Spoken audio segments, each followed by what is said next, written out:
আল্লাহ বলে, বান্দা আমার মতো দয়ালু মনিব থেকে কেড়ে তোরে আলাদা করে দিল।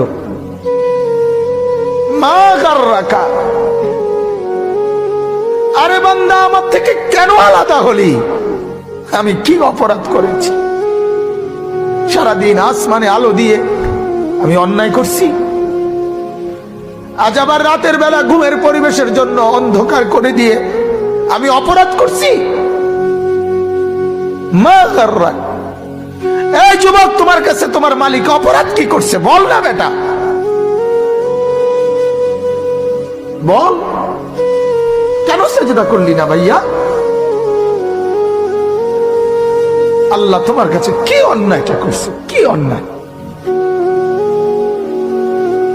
কি না দিছে মালিক? মা গাররাকা বিরাব্বিকাল কারীম,